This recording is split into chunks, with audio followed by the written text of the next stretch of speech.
Hi, everybody. Welcome to our webinar today on business structures and some tax choices for business structures. Very much appreciate you attending today again with our great friends and colleagues at Donnelly Boland and Associates, an accounting and financial services and business consulting firm located here in Pittsburgh, Pennsylvania, and they can tell you a little bit more about them. But we've been working with Donnelly Boland for many, many years. We're a client ourselves, actually. And they do great work, and they provide really good practical advice to small business owners. So I encourage you all to look them up, give them a call. They have lots of practical advice to share with you and your customers if you're so inclined to refer them out. So we have Matt. Noel is going to be our primary presenter, and Ray. I don't know why you're here, Ray, but I'm sure that it'll be for something good. It's a surprise. It's a surprise. Exactly. Surprise. Ray's just here for comedy relief. Actually, that's what I'm here for, is comedy relief. So I may chime in from time to time. If you have questions along the way, please drop them into the chat because we will be answering those along the way. I might even put a couple of answers in here and there as Noel is talking along, but we will get to them along the way in this presentation. Quick programming note. So for FIFIC Law Group, we have a couple of other webinars coming up here soon. In this month, we will be on March 18th. We're going to, at 5:30, we'll be doing a training session for associates on the free domestic benefits, the free family benefits in the family plan. So that'll be at 5:30. So please plan to attend that. Also on the 24th, we will be again doing our Social Security retirement webinar. That'll be at noon. And that's a really, really informative webinar presented by our friends at ThriveNet Financial. And then April 6th, we have another estate planning webinar for folks who are thinking about getting their wills, powers of attorney, advanced directives for healthcare done, and that's at 6 o'clock. And our friends at Donnelly Boland will be back again in May and July. Those dates have yet to be determined, but they'll be doing some more webinars on business-related matters in particular. And I think the next one we'll probably do on some HR and employee-related things. So with that, I'm going to hand it off to Matt and Noel and Ray. Thank you. So my name is Matt, and I actually manage the communications department here at Donnelly Boland. I just have a real quick programming note along the lines of trying to make sure that we do as best we can for you today. So this is the webinar version of Zoom instead of just the regular chat version of Zoom. So if you have general things that you want to talk about, you can add those to the chat. So if you want other people to actually just talk about something, that's totally fine. If you have like a quick anecdote. If you actually have a question that you're looking an accountant to answer, put that in the Q&A chat. And that's actually why we have Ray here today. Ray is going to be managing the Q&A chat. Noelle has a very tight presentation and she has a ton of information to go over. And one of the things that we just didn't want to happen, we didn't want to run over on time. So for most of the questions you can ask throughout the seminar, Ray is going to be answering the questions in the Q&A pod, and Noelle is going to continue moving on with her presentation. And then if there's anything that comes up where several people are asking questions, we'll pause Noelle and have her jump in for the greater good. But we really want to be mindful of everyone's time, trying to keep this to 1 hour. And without further ado, I have Noelle. Okay, so as Mike and Matt mentioned, my name is Noelle Toucher. I'm a controller here at Donnelly Boland in the external accounting department. And we do want to thank Mike and everyone at FIFIC Law Group for continuing this partnership. You guys might all be sick of me by now, so you're going to get a break. Today is my last one for a few months, so you're going to get someone else presenting. But I love this knowledge share that we've been able to do. I look forward to continuing down this path with you all. As most of you who have joined our prior presentations, I love accounting. I love talking about accounting. I get very excited to talk about accounting. So buckle up because you're going to have fun with accounting. Excellent. All right, so as Mike mentioned, we're going to be covering business structures today. We have a ton to talk about, so let's dive right into the agenda. So businesses need to adopt some type of configuration. It's going to define those rights and liabilities of the participants in the business's ownership, the overall control of the business, your personal liability, the lifespan of the business, the overall tax structure, and the financial structure. because the form of business you select is going to indicate which tax return form you're going to file, which compliance reporting do you have to adhere to, as well as your company's and owners' legal liabilities, which is very important. The way your business organization is set up and organized is going to have a direct impact on your personal liability, your taxes, your flexibility. So it really comes down to your personal choice. But choosing that right structure is essential to making sure that you are starting off on the right foot to have eternal business success. So what are we going to talk about today to help you with that? Well, we're going to go over the 4 most common types of business organization structures. We're going to describe them in detail, go over the tax and liability impacts of each, and the advantages and disadvantages of each one. We're then going to talk about the S status election, which can give you huge benefit, but there are some limitations and challenges with it that I definitely want you all to understand. And there's a lot of timing considerations you need to be aware of. So we absolutely want to make sure you know the essence of time when it comes to the S status election. We'll then wrap up with some high-level key point takeaways from today's seminar. And I have baked in some time at the end for Q&A if there are those questions, as Matt mentioned, that are for the greater good of every attendee on the call. So if we have some time, we will be able to address your questions live. But Ray is going to do a fabulous job in the Q&A pod, making sure to respond to your questions timely, and then you're going to have that written record of your answer too. So let's dive right in, shall we? I think there are 3 top considerations you should absolutely keep in mind when you are deciding to embark on your business adventure.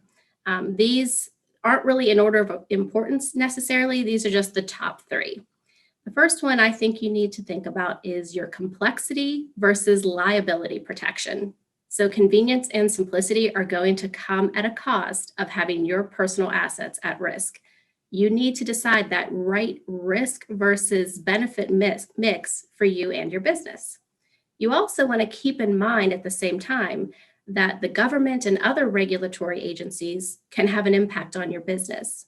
Maybe there's some quarterly or annual additional filings you have to do if you're one structure versus another in your specific business industry. There could also be additional filing fees that you need to keep in mind. The second top consideration is the tax and payroll treatment of your business.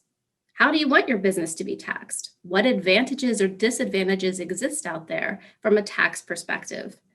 How do you, as the business owner, want to get paid? How do you want to see your money? Are you looking to take a salary and earn W-2 wages? Are you looking to take distributions from the company, or just kind of have those net profits roll to you at each month end? This is going to have further tax implications. Payroll taxes versus potential excess distribution taxes versus self-employment tax. So many payroll and tax considerations to keep in mind. Also, corporations have that dreaded double taxation issue because business profits are taxed at the corporate rate, but dividends are taxed personally. So how can you avoid that if that's something you would like to do? And the third top consideration I think you should have in mind while you're selecting your business structure is, what are your growth opportunities? What's the flexibility you're looking for your business? Are you going to be wanting potential new investors or want to sell more stock? Some structures just simply don't allow this at all, and others are going to have caps or limits on the number or type of shareholders you have or the type of stock that you're allowed to issue. So all things you need to consider.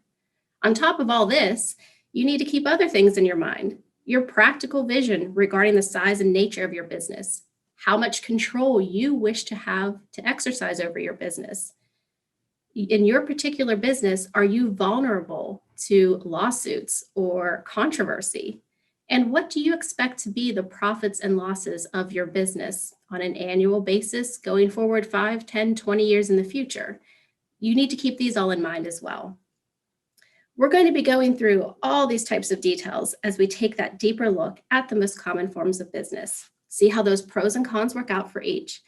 But keep in mind, there is no one size fits all approach. So I'm a typical accountant. I love checklists. I love forms to fill out. I would be really, really happy if there was a checklist where if you checked everything under column A, it points you to here, you should be this type of business. That doesn't happen. Most things don't happen like that in the real world. But if you have all these considerations on your plate and you are taking the time to really deep dive in, you're going to be able to pick that right structure that's best for you and ensure your business success. So there are 4 most common types of business organization structures. They are the sole proprietorship, the partnership, the corporation, and the limited liability company, or LLC. Each of these is going to vary greatly in liability impacts, taxability, and flexibility, among other issues. Choosing that correct business structure is going to help you reduce personal liability, have access to proper capital, lower your company's tax burden, and avoid any unnecessary regulatory requirements. Now, keep in mind, the regulations for starting a business differ greatly from state to state, and they differ greatly from different types of business structures. In today's discussion, we're just not going to have time to cover all of that different stuff. We're going to be focused on a general discussion on those considerations to keep in mind when selecting your business organization structure. Not necessarily the specifics and nuance around the hows of starting that business. So we're going to have some poll questions today. And Matt, I believe we are ready for poll question 1. And it's up on your screen now. I would just like you all to answer, which type of business organization structure do you currently utilize? The sole proprietorship, the partnership, corporation, LLC, or are you still deciding? And Matt, if you go ahead and give them maybe another 10, 15 seconds to respond, and then he will share the results to kind of see what mix of an audience do we have here today. I just want to say that my voting rights have been impaired. Panelists apparently can't vote, probably to make sure that we don't make snide comments. That's it. I just know your business structure, Mike, and it's Still deciding. I'm still deciding. pretty good. And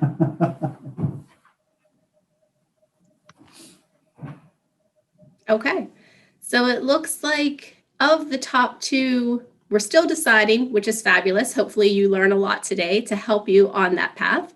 And the next highest is going to be LLC, followed very, very closely by sole proprietorship.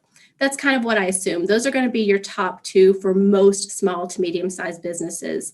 But we may give you some additional information today that may help you further on your decision. Hopefully we do. Okay, so moving on, let's talk about the sole proprietorship. So this is going to be your simplest business structure.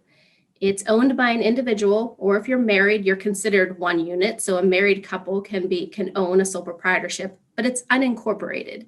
If you do business as a freelancer or a contractor, and you haven't formally or legally created that separate entity, you are effectively operating as a sole proprietor. Now, keep in mind, even though there isn't going to be a separate legal entity structure that exists, you're still going to be responsible for compliance with all those applicable registration, license, and permit laws. It doesn't make you exempt from any of that.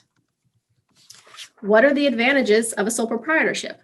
Well, they're going to be super simple to set up and relatively inexpensive. You can go to bed tonight with a fabulous idea, wake up tomorrow and decide you're starting a business. I'm really oversimplifying. It's not quite that easy. But the costs of entry, those barriers, are going to be pretty low to start a sole proprietorship.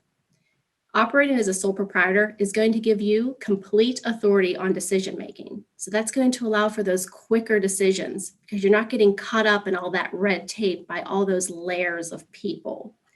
Sole proprietorships also tend to be easier to manage.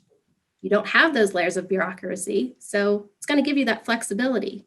You can decide, yep, I would like to sell these new products and services that are synergistic to my current offerings, or we need to stop selling this. We are operating at a loss. We need to stop it right now. You don't have to ask anyone. You can just do it. As a sole proprietor owner, you're going to enjoy 100% of those business profits, which is a great advantage. And your federal tax filing, relatively easy. Everything's going to flow through on your Schedule C of your personal Form 1040 that you're already filing anyhow. Another big tax advantage of the sole proprietorship, you can offset your business earnings on your Schedule C if you're experiencing losses elsewhere on your 1040. Huge. You definitely want to take advantage of it. Another current tax advantage from the 2018 tax law is there's a 20% deduction from pass-through entities. Now, tax laws change all the time, so this may or may not stick around for the future, but right now it's definitely something you want to keep on your pro side of the columns when you're looking at sole proprietorships. Now, there are definitely downsides to having a sole proprietorship. The biggest one being you as the business owner are personally liable for everything. All of those debts and obligations of the business are your debts and obligations. If something goes wrong, your personal assets have no protection, which is risky. Also, another disadvantage, banks may be reluctant to lend you money as an individual. Now, this may not be a big issue because your business might not have a lot of overhead or a lot of liability, but it's definitely something to consider if you would be needing to take on some debt or loans. You may have just a little bit more hoops to jump through. Owners of a sole proprietorship cannot sell equity stakes to increase capital to grow the business. If you're looking to grow or expand your business, that is on you. You need to invest your cash, your equipment, your whatever to expand that business. There's going to be some benefits, such as health insurance premiums, that you're not going to be allowed to deduct from business income. So you're going to be paying for those programs, but they're not going to be treated as tax deductible. And as a sole proprietor, it's going to be difficult to hire that top talent because you can't share in the ownership of your business. So if you're looking to grow and you see a high performing individual out there, they may be reluctant to join your organization because they don't see a lot of advancement or growth for themselves. So they may look for opportunities elsewhere. Overall, the sole proprietorship is going to be best for a lower risk business, like a consulting service. Any businesses that do not plan on relying on external debt or capital to fund their operations or to help grow their operations, business owners who want that 100% complete control, and businesses with few to no employees. So growing companies, or if you're in a business industry where you have to have a lot of employees, probably not the best structure to select.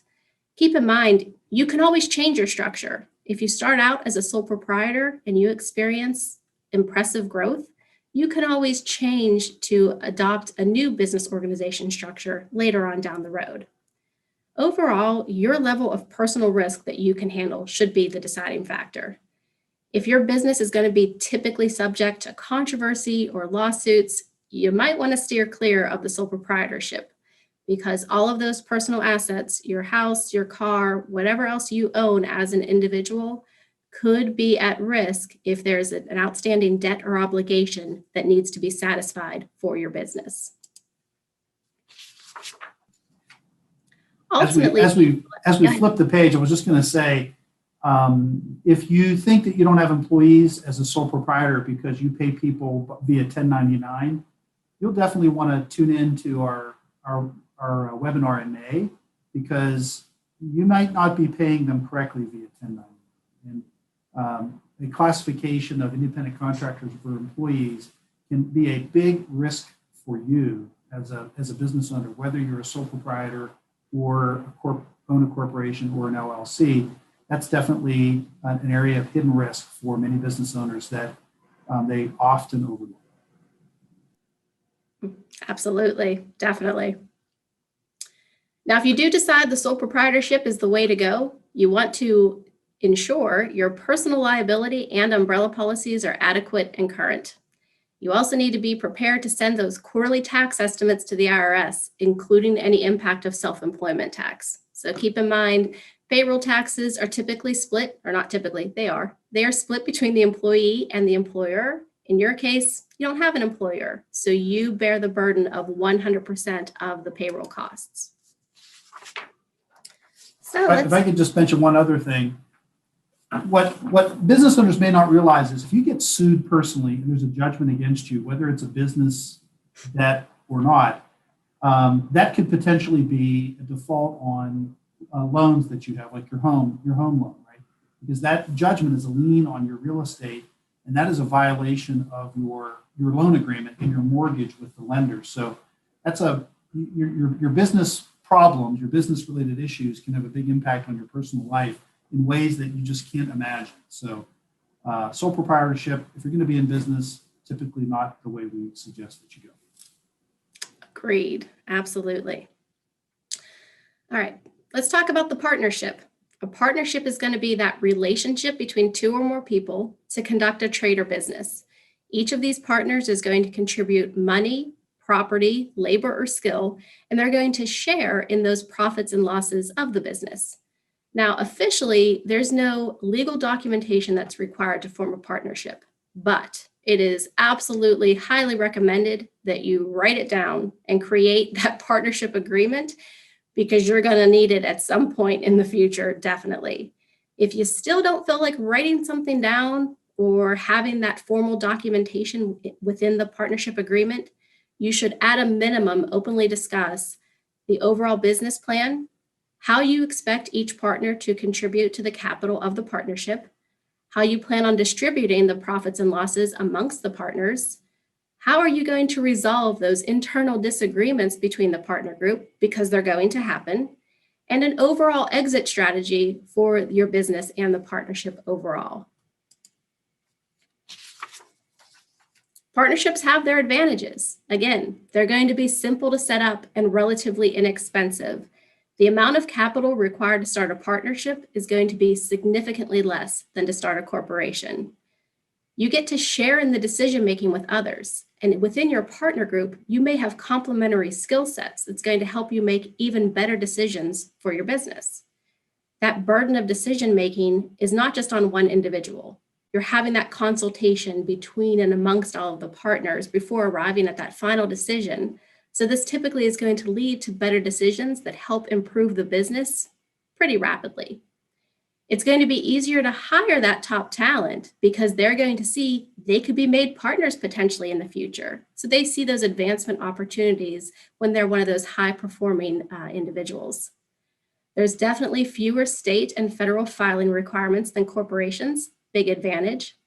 And from a tax perspective, it's really just a federal informational filing, that Form 1065, because all of the business profits and losses are passing through to the partner's individual returns and are being taxed and reported at your personal individual rate via the K-1 process. So this removes that double taxation issue that plagues corporations. And just like with the sole proprietorship, you're still eligible for that 20% pass-through deduction as part of the 2018 Tax Act. Again, that one may or may not stick around, but something you want to keep in mind for now. Still some disadvantages with that partnership though. You are still personally liable for everything. Those debts and obligations of that business are still on your shoulders. You have that zero legal protection as a partner in a partnership. Now you're taking on all that risk, but now you still have to share all the profits. That was one of the big benefits of a sole proprietorship.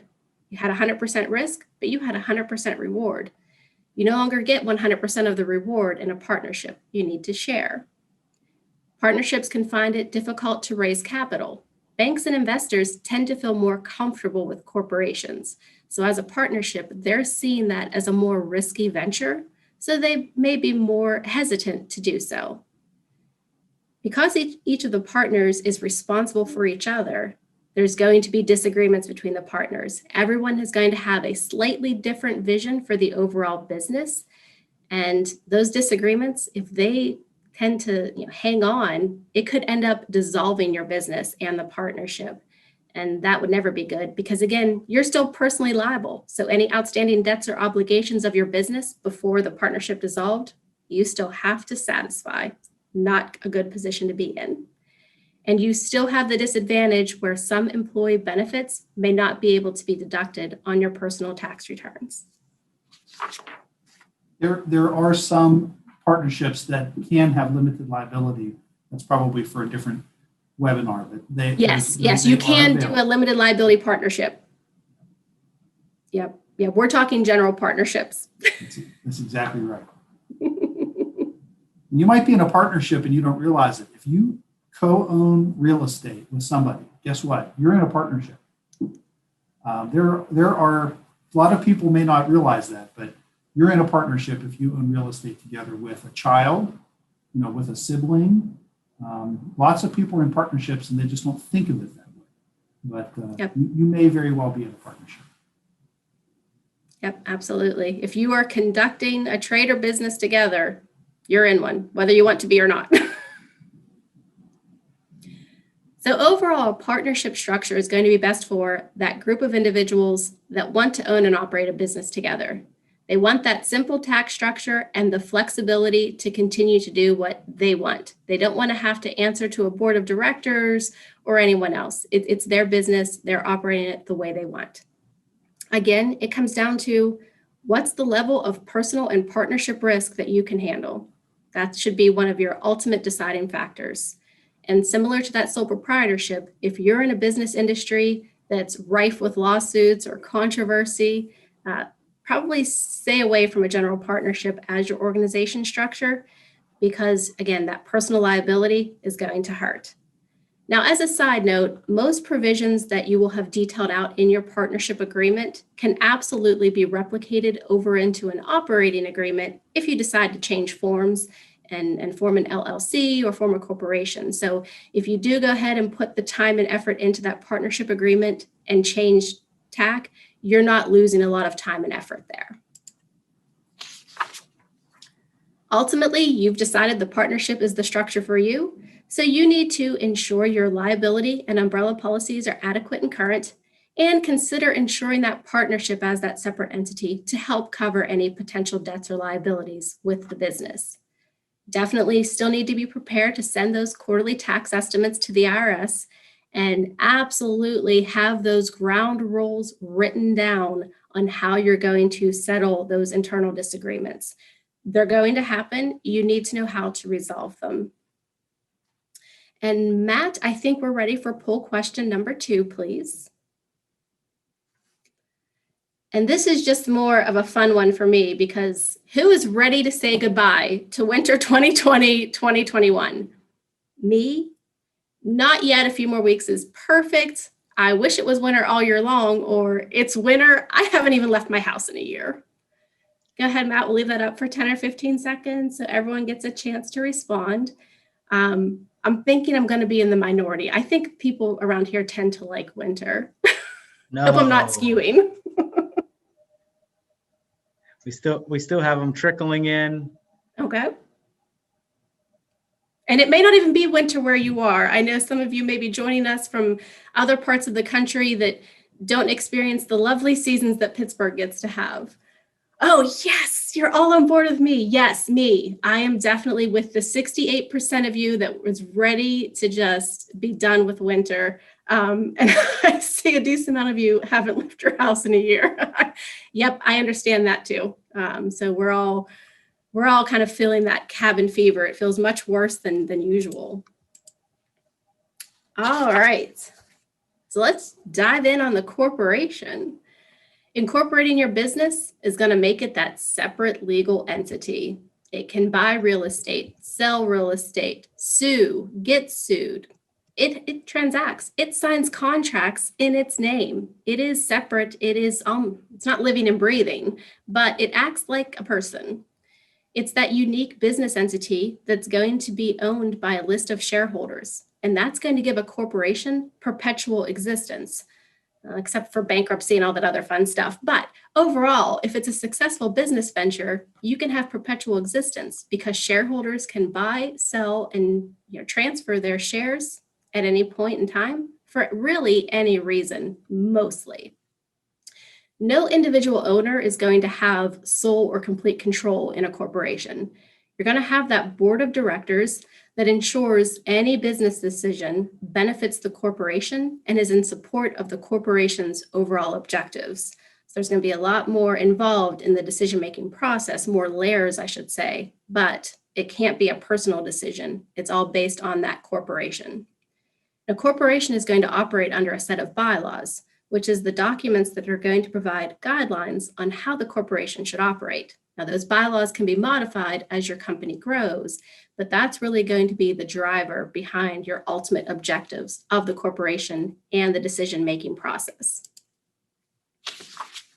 Quite a few advantages with the corporation. The biggest one being, it is absolutely going to give you that liability protection for shareholders and owners. Your personal assets are no longer at risk, which is a great thing. A corporation can retain profits without the owners having to pay taxes. Fabulous. Corporations are going to have a higher capability to raise capital because they're more attractive to investors and banks and other lending institutions. Corporations have that flexibility with ownership changes. Again, you can sell and transfer and buy shares whenever, whyever you want. Corporations can offer employees tax-deductible benefits like medical insurance and qualified retirement plans, which is going to make you more attractive to hiring and retaining that top talent for your business industry. And corporations, they can take more risks and make better and stronger investments. Because you've lowered your personal risk, your appetite for risk can be increased on your corporate side. But just like with the other ones we've been examining, there are disadvantages to consider with the corporation as well. Those filing and administrative requirements are going to be significantly higher. Starting a corporation involves a ton of paperwork that has to be filed with the Secretary of State and everywhere else, I feel like. And the decision-making process in a corporation is slowed down. Again, so many layers involved: internal management, board of directors, shareholders. Just a lot of people need to decide on something. And overall, those decisions have to only be in support of the corporation's objectives. From a tax perspective, those corporate tax rates can be super high, and they change like all the time now, I feel like. And you have a separate tax filing required for your company, that Form 1120. So your compliance costs and time and effort are going to be increased due to additional filings for your corporation. Also, we're back to that double taxation issue.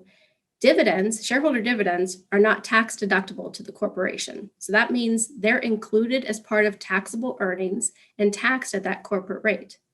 But as a shareholder, when you receive that dividend check, you are responsible for reporting that on your personal 1040. So your dividend income is taxed at your personal rate. What does that mean? That money's just been taxed twice. Not good. You want to try to avoid double taxation if you can. Federal, state, and local agencies monitor corporations and often have significant regulatory requirements, which is going to increase that compliance cost and the time and burden on either your internal employees or external vendors. Corporations are also required by law to have annual meetings, notify shareholders of these meetings, and record those meeting minutes. At these meetings, they should also discuss the financial performance and goals and expectations of the corporation going forward. All of this takes time and effort, and so there's a real cost there and an administrative burden that you need to keep in mind with a corporation.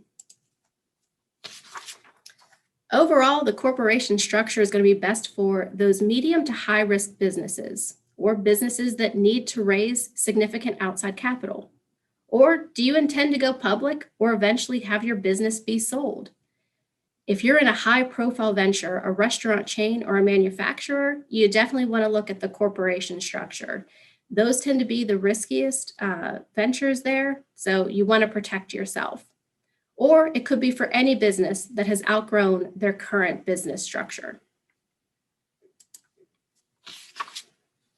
If you select the corporation, you definitely want to ensure to have conversations with your legal counsel and CPA firm to make sure you understand all of the individual requirements, and there's a lot of them. You need to understand federal, state, and local regulations thoroughly to ensure continued compliance and accurate reporting.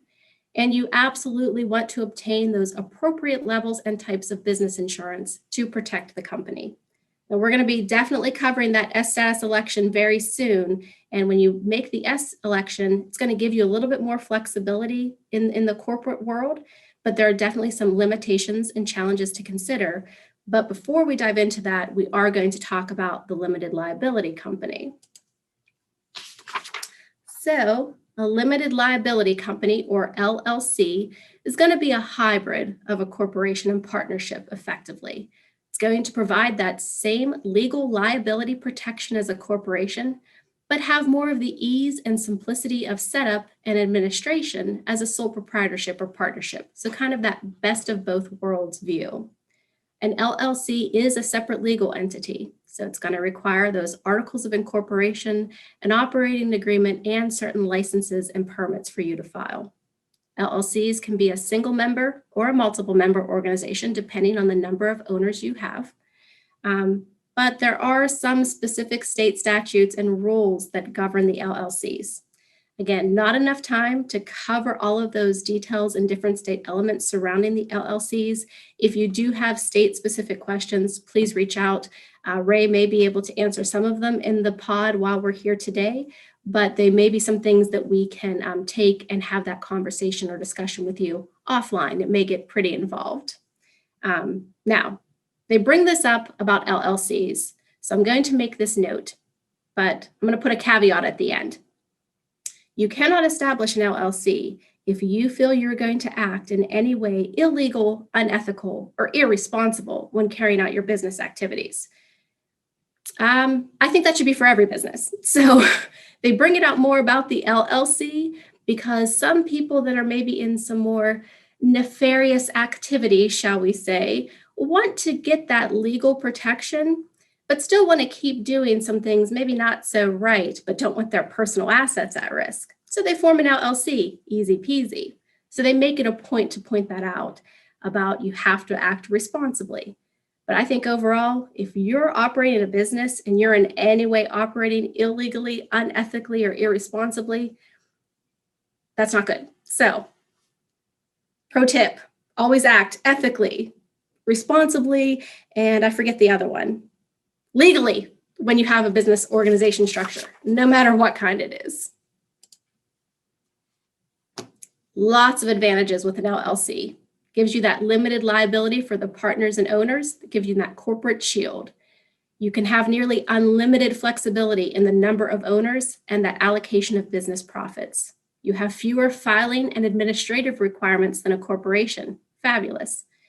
And single member LLCs are considered disregarded entities for tax purposes. So it's going to flow through to your personal return, your Schedule C on your 1040. Multiple member LLCs are treated as partnerships for tax purposes by default, but you can elect corporation tax status by filing Form 8832. You can then further elect S status that we'll discuss later.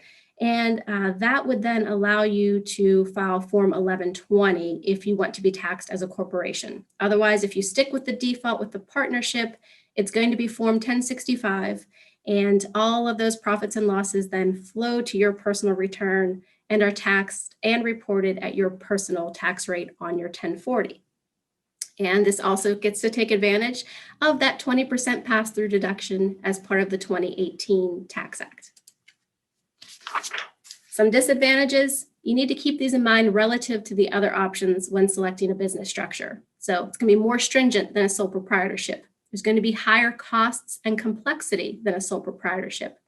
Most LLCs are going to need to have a clearly defined lifespan. They do not exist forever, unlike a corporation. And some LLCs you're going to have to dissolve if a member dies or quits. And again, LLCs are just simply not available for every type of business industry, especially in certain states. So want to keep that in mind. Overall, the LLC structure is going to be best for that single business owner or group of owners that want the liability protection of a corporation, but that flexibility of a sole proprietorship or partnership.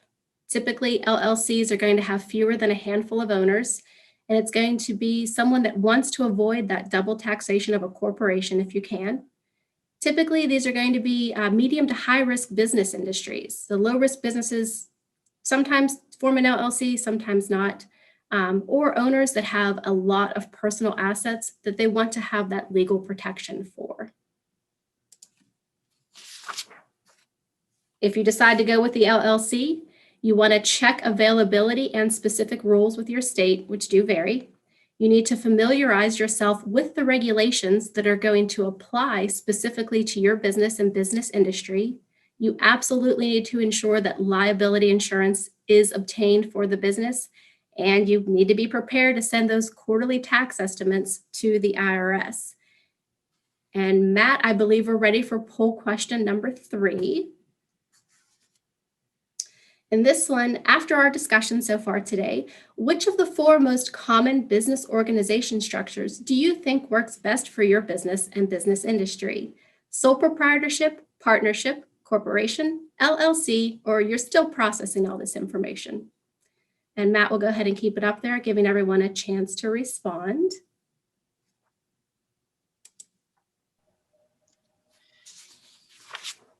Try to get around that 60% or above, and then we can hit stop. Absolutely. That way we can see a nice mix, see what the audience is thinking. We're stuck on 58%. I don't know what to do. I said 60. There we go. Okay. And it looks like the most popular response, as I was expecting, is LLC. And the second one is you're still processing all the information. Totally understandable. There's a lot to process, and we're going to give you even more because we are next talking about the S status. So, the S election, a corporation that goes ahead and files Form 2553 with the IRS, indicating the election to pass corporate income, losses, deductions, and credits through to the shareholders for federal tax purposes. So you are a corporation, but you are going to be taxed a little differently. The corporation is going to file Form 1120S for federal tax purposes, but all of that income and loss and profits is going to pass through to the shareholders via the K-1, and it's going to be reported and taxed at the individual's personal tax rates. So this is removing that horrible double taxation issue that faces corporations. Now, a couple things to keep in mind. You already have to be established as a corporation or electing taxable status as a corporation, if you're an LLC, to even make this S election. Sole proprietorships and partnerships cannot make an S election. Overall, this S election is going to allow you to act similarly to an LLC if you're not already formed as one, but you're not going to be handcuffed by those limitations of an LLC. And it's generally not more expensive or complex to administer the S status election than it is a regular LLC. Now, with this S status election, timing is critical. You absolutely need to make this election by March 15th if you are a calendar year business operation. So if you want this S status election for your tax treatment for the entire 2020 taxable year, you have until March 15th to file Form 2553. If your fiscal year is other than the calendar year, you have until 2 months and 15 days after the start of your fiscal year to make this election.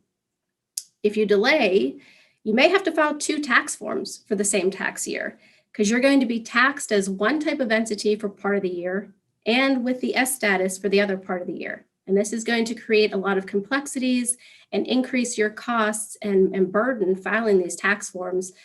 Just not a good thing to do.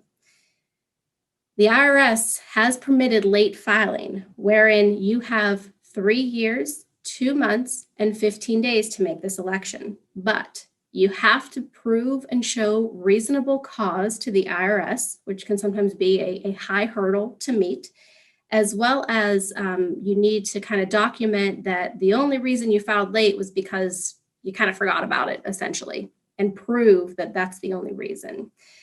The IRS is then going to be potentially assessing penalties and interest, and fees to do these late filings can be pretty high. So sometimes the tax advantage of going back and restating your tax forms with the S status election in place is kind of overrun by the additional fees and penalties and interest that you could incur. So typically this is discouraged. Not the S election, just filing late. Definitely the S election has a lot of good stuff. Some limitations though that you want to keep in mind. The S election status is intended for smaller corporations. You cannot have more than 100 shareholders. And all of those shareholders must be individual US citizens. You cannot have foreigners or corporations as shareholders with the S status election. And a further limitation of the S election is only one class of stock can be created and issued. So sometimes that's a benefit of a corporation. You can have common and preferred stock that gives different benefits or voting rights to your shareholders. When you elect S status, you are limited to only one class of stock. But definitely some advantages. Again, with S status election, you get that single layer of taxation. So your shareholders are going to escape double taxation because taxes are only payable at the personal level. Another huge benefit is you get that step up in basis. So what do I mean by that? Well, depending on the amount retained each year by the corporation as income, shareholders are going to get their basis stepped up. So their equity value, their ownership of that stock is going to have an increased value. This comes in handy when those shares are sold because your tax liability is going to be reduced. Your ownership value is going to be stepped up. Your basis is higher. So the proceeds minus your basis is going to result in a smaller gain that you ultimately have to pay taxes on. But there's some additional complications of that S election. There are complex shareholder compensation requirements. Every shareholder needs to be paid a reasonable salary. And obviously, reasonable is one of those subjective terms that the IRS loves to throw around. But you need to ensure that your payouts are classified as either wages or distributions correctly. And you definitely need to pay attention to low salary, high distribution combinations for your shareholders, because these are going to be red flags to the IRS. You want to stay off that IRS radar whenever you can. Another potential complication of the S election is a cash flow versus tax liability. So what do I mean by that? Well, whether shareholders get their pro rata share of dividends or not, you're still paying taxes on the overall earnings of the business. Sometimes that can mean you have a pretty high tax liability, but the cash flow is not there to satisfy that payment. So you absolutely need to ensure proper management of cash flow to avoid any issues or inconveniences in this area. And Matt, I think we're ready for our final fourth polling question. And this one is, do you now feel more comfortable with the S status election for corporations? Yes, no, unsure, don't know, or I would like more detailed information.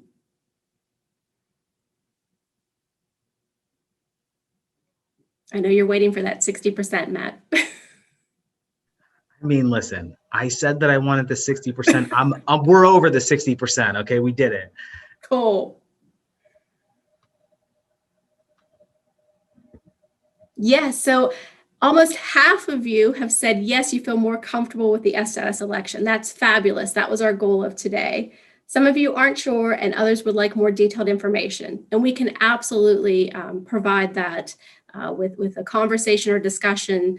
Matt will go over kind of how you can get a hold of us, and Mike will definitely be able to help out with that too, because we like to help. And I'll talk to you about accounting all day long. You'll probably be bored to tears, but I'll still talk. All right, so let's wrap it up, shall we? So our business structures discussion today, we saw that there are many, many, many different considerations to keep in mind when selecting your business structure.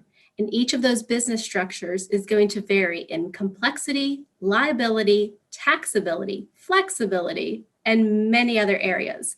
We talked in detail about the sole proprietorship, the partnership, the corporation, and the limited liability company.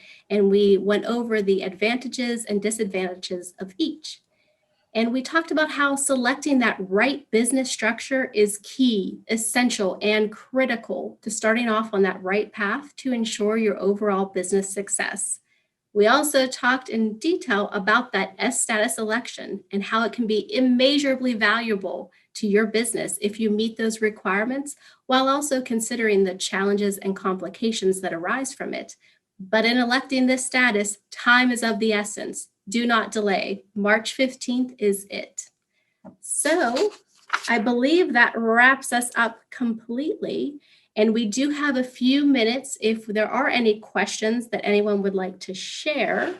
And Ray, I haven't even been able to see the chat pod at all. So I have So the chat pod has been going really great. Both Ray and Mike answered some questions in there, and that was great. What we can actually do now is I know there's a couple things in the Q&A right now. If we want to just look at those, and we can just answer live, because you can see those ones. Let me get to the Q&A here. Okay, so the C Corp option for LLCs, if you elect, you can elect tax treatment as a corporation as for an LLC. You don't have to stick with the partnership default, but you do have to file a form. I think that's the 8832 form. When you are making that election. So then that way you will file Form 1120 for your LLC. Now keep in mind, this is for multi-member LLCs. If you have a single member LLC and it's owned by an individual and just one individual, it's considered disregarded for tax purposes. So a single owner LLC, that single owner would also need to be a corporation for it to be allowed to be electing tax status as a corporation. Okay, the next one I see is, would you recommend forming an LLC to protect each rental property to limit lawsuit protection to that one LLC?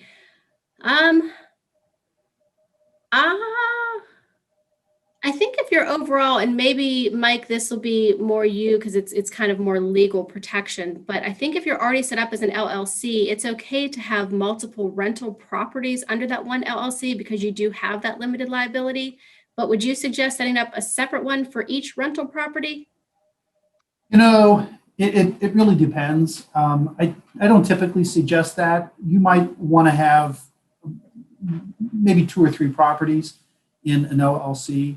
You know, if you've got one property that's got 8 units in it, maybe I would have it just in one. But if you have like a duplex, you know, and you've got insurance on the property, I don't see any problem, you know, keeping a couple of 3 in one LLC.